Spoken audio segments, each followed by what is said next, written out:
My grade for this assignment is grade 2. I will be demonstrating reading skills or strategies using sounding out bigger words, and I'll be doing more of a modeling approach where I do and they watch. So today we're going to read a book called The Paper Bag Princess. And this is by a man named Robert Munch, who some people might know. And it's by an artist who illustrates all these drawings named Michael Marchenko. Now, from looking at this cover, I think this story is going to be about a princess and a dragon. And, well, we know from the title that there is a paper bag involved, so maybe this dress is supposed to be made out of a paper bag. And this dragon looks very tired right now. He looks like he doesn't have much energy left in him. So I think that maybe something happens that makes him very tired. So inside it says the title again, The Paper Bag Princess.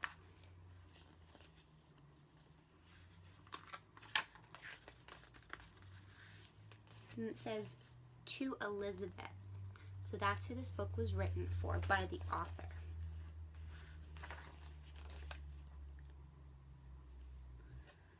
Elizabeth was a beautiful princess. She lived in a castle and had very expensive princess clothes.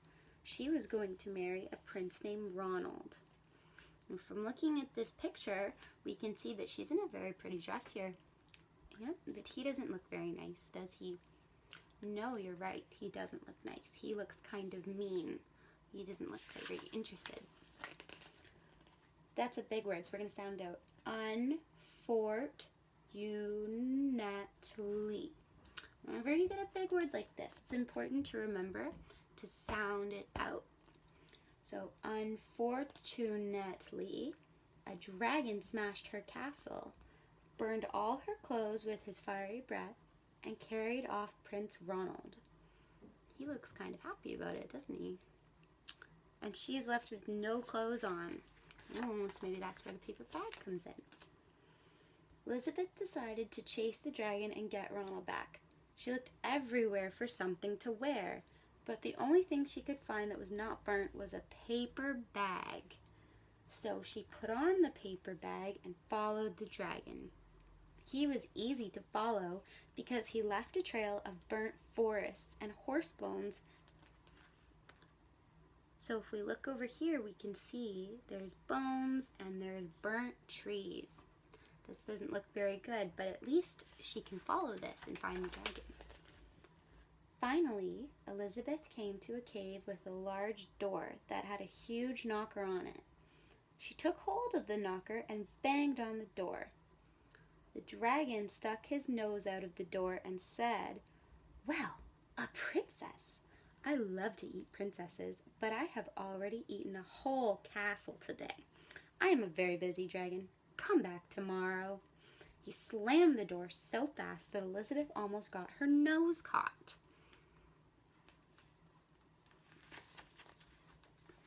So look, he looks pretty tired there from eating his big castle. Elizabeth grabbed the knocker and banged on the door again. The dragon stuck his nose out of the door and said, "Go away. I love to eat princesses, but I have already eaten a whole castle today. I'm a very busy dragon. Come back tomorrow." "Wait," shouted Elizabeth.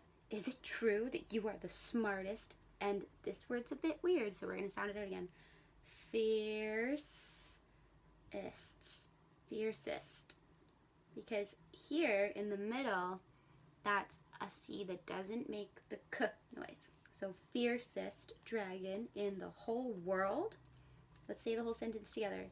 Is it true that you are the smartest and fiercest dragon in the whole world? Yes, said the dragon. Is it true, said Elizabeth, that you can burn up 10 forests with your fiery breath? Oh, yes, said the dragon, and he took a huge, deep breath and breathed out so much fire, he burnt up 50 forests. So look at all the fire he burned out of his mouth there. And Elizabeth is very brave for standing near him when he did that. "Fantastic," said Elizabeth, and the dragon took another huge breath and breathed out so much fire that he burned 100 forests. Magnificent. That's a big word, so how do I know how to say that? Let's sound it out. Magnificent. Magnificent, said Elizabeth, and the dragon took another huge breath, but this time nothing came out. The dragon didn't even have enough fire left to cook a meatball.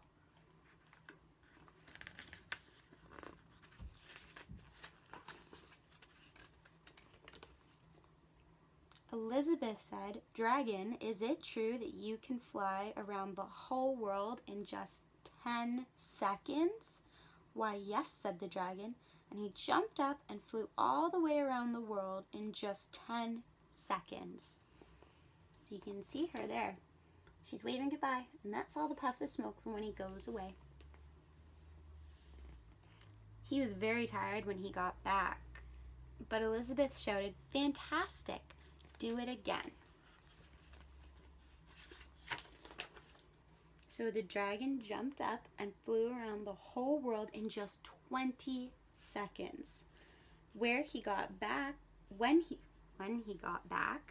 he was too tired to talk, and he lay down and went straight to sleep. He's very, very tired here.